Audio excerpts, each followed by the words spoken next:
So yun mga kapatid, magandang araw na naman po sa ating lahat mga kapatid. Shoutout po sa lahat ng aking mga followers, subscribers sa aking YouTube channel, sa aking Facebook page, sa aking Facebook, sa aking TikTok. Shoutout po sa inyo lahat. Ito na po tayo mga kapatid. Ang sabi ko nga po, isa-update tayo sa pagpapandarin natin tong unit na to. Na-post ko kahapon lang, isang araw lang, diba? So yun nga sabi ko sa inyo na ipaparinig natin at ipapaliwanag din natin kung bakit nasira o anong sira. Kagaya nga na sinabi ko na bababa natin ang makina. So pinaba naman natin, pero hindi naman yun na naging diferensya kagaya nung una natin ginawa. So yun, punta natin. Let's go!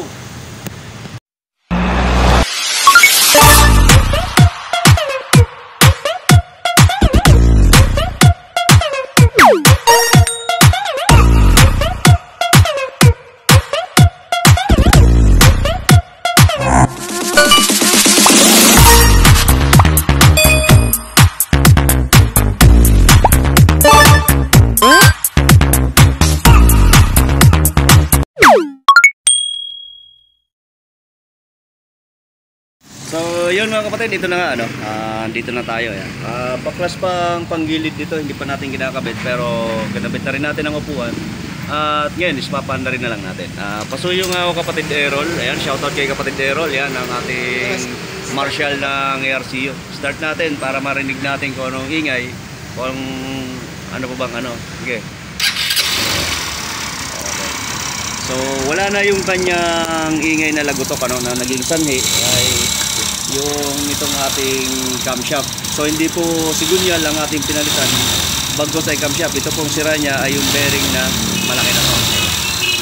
At yun, kung maririnig nyo mga kapatid sa ngayon, ayan, para siyang merong lagitik na maliit.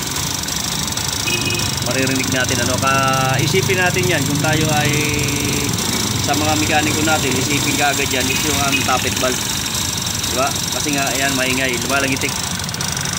Pero ayan po ay 2 beses ko na rin i-adjust.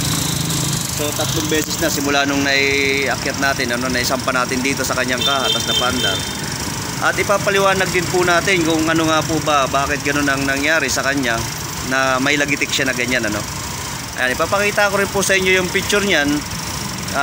Dito po sa video rin natin, ilalapat din po natin na ito po ay dati na nilang overhaul to, na top overhaul lang ang nangyari dito. So napansin din natin yung kahapon nung binaklas nga natin tong makina na to, na yun nga na may mali o may tinanggal pa sila. So yun, ang tinanggal nila is yung decompression niya rito, yung kung mapapansin natin do sa ating timing gear is mayroon pang yung decompression nga niya. So yung lagitik na naman na naririnig natin ngayon nung pinandar natin tong engine is dahil dito yan mga kapatid. Yan. Ito po ang ating cam. So dito po dumadaan yung rocker arm, yung roller, yung parang may bearing na maliit. So yung pangalawa ay dito rin dumadaan. So ngayon, kaya nagkakaroon siya ng lagitik na kaunti dahil dito para siyang nalulubak dyan sa portion na yan. So dapat kasi mayroon po yan nakasalpak dyan na yung decompression niya, nakapasok dyan, na mahaba yun hanggang dito. So dapat dyan is lalapat lang po ang daan ng rocker arm. Ang nangyayari na is para na siyang nalulubak na dyan. So kaya nagkakaroon siya ng lagitik. So yun po ang nangyari. Pero ito naman ay hindi lang lagitik ang nangyari at nasira na rin ang bearing na to. So may tendency na bumigay uli yung ating bearing o yung camshaft na pinalit natin na bago kapag hindi po natin na balik uli yung stock talaga niya rito na decompression, or malagyan natin siya rito, mabildapan para maging swabe lang yung daan ng ating rocker arm dyan. Yan. Kasi na parang na siya dyan, na parang nalulubak na nga, ayan, mapapansin nyo naman yung daanan niya, yung makinis na yan. Siyempre pag dadaan dyan is parang malulubak, kaya magkakaroon siya ng kaunting ingay, o hindi lang kaunti, talagang ingay naman, diba? So yun lang po ipapaliwanag natin sa inyo, na dapat po wag po natin tatanggalin yung mga nakakabit dyan kasi nagiging cause din po ng sira yun. At inilagay nga po yan dyan is para naman mapaayos o mapaganda yung takbo ng ating makina. Bakit kailangan tanggalin ng ating mga kapatid na mekaniko? di ba? So dapat po bago natin tanggalin, isipin din po muna natin kung ano ba ang magiging ano niya, no, magiging sanhi o anong magkakaroon o ano bang masisira pag tinanggal natin 'yun. Di ba? Tuloy-tuloy lang natin tong video na to mga kapatid hanggang sa matapos tayo para at least maliwanagan natin. So yun nga po, marami rin pong nagtatanong doon sa aking post noong nakaraan. Anong unang video na ginawa natin na pinalitan din natin yung sigunyal. Nagsasabi nga doon na ano bang sira? Bakit hindi mo kayang ipaliwanag? Paano siya nasira? So parang mahirap po ipaliwanag minsan kung paano nga ba siya masisira, di ba? Kasi unang-una, di naman po natin nakikita yung galaw niya, nasa loob po yan. So yung una po kasi noon, yung sinasabi ko po sa inyo, may katanungan, screenshot ko po ano ko rin dito, yung nagtatanong doon sa aking YouTube channel na ano nga daw ang naging sanhi, bakit nasira ang sigunyal. So yun, sagutin ko lang din po ngayon muna yung kapatid natin na yun, ano. So hindi ko lang po tanda ang pangalan, pero ano na lang din natin dito sa video na to. Yun nga po, ang naging dahilan po noon is sabihin natin okay naman ang maintenance niya, lagi naman siya nagpapalit ng langis. So ayun po ay overuse lang talaga, no? Hindi po siya yung daily use na iba kasi po yung pangbahay, trabaho, iba naman po yung panghanap buhay, iba rin po naman yung overuse na tinatawag. Kasi pag overuse halos talaga gamit mo maghapon, gagamitin sa gabi pa, kung saan tatakbo ko saan probinsya. So yun, parang wala na siyang pahinga, no? Kumbaga tao over fatigue, parang ganun. Ang iba naman po sasabihin, hindi naman nasisira yung motor nila. Oo, hindi nga po masisira yun kasi unang-una, kasi trabaho bahay nga lang din naman po, di ba? Tapos maintenance is regular ang maintenance. So wala po magiging diferensya, di ba? Okay po ang makina nun. Kasi marami po nagtatalo-talo tungkol diyan na sirain ng hindi po, nasisira po talaga kahit anong brand pa po yan. Kung talagang pasira na po yung pyesa na yun is masisira at masisira po. Hindi po dahil sa branded siya, no, o China bike man yan, hindi po, wala po tayong wala po tayong pinapanigan kung anong brand po yan.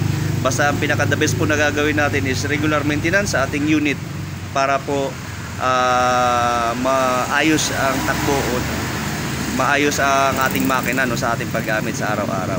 May iba naman pong gumagamit ng mga courier, sabihin natin. For example, Lalamove, Mubit, ganun.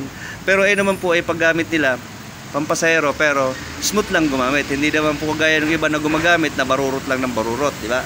Kung mapapansin nyo po sa kalsada yan, marami po tayong mga kapatid dyan na rider na talaga kung makabomba ng motor nila is halos talagang sasagarin, bomba-bomba, lalo kung naka-open pipe, diba?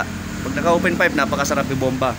Pero yun nga, bandang huli, yun, may mararamdaman din tayong hindi na maganda sa ating unit, diba? So yun, kapatid, yung doon sa nag-comment sa YouTube channel ko, so sana maliwanagan ka po doon.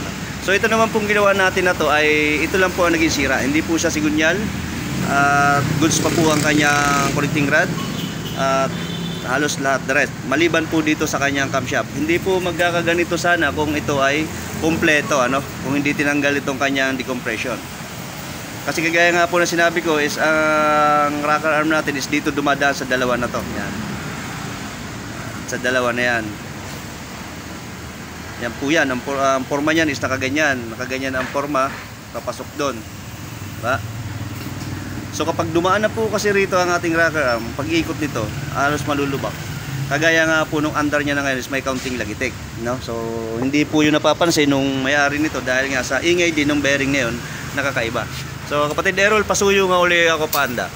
Panda rin po uli natin para marinig po uli natin yung lagitik. So ayan. Magsisimula rito sa kanyang cylinder head.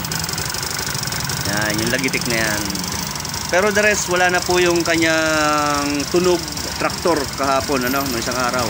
Kung napakinggan nyo po, yung tunog na yun is wala na sa ngayon. Yun na lang po ang ating maririnig ngayon, yung lagitik na yan.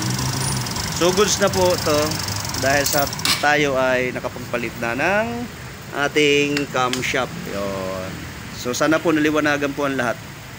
na wag po alisin ito, ha mga kapatid, kasi malaking abala po yan kapag ito po ay tinanggal natin. Hindi po natin matutuno ng maganda, hindi po natin makukuha yung ingay o yung lagitik na yun, no? Hindi natin matatanggal hanggat ito po ay parang may lubak, ha? Ayun, maraming salamat mga kapatid, at shoutout po sa inyo lahat, at salamat kay kapatid Errol. Thank you kapatid, dahil sa naging katulong natin siya sa pagpapanda. So ingat po tayong lahat mga kapatid. Thank you.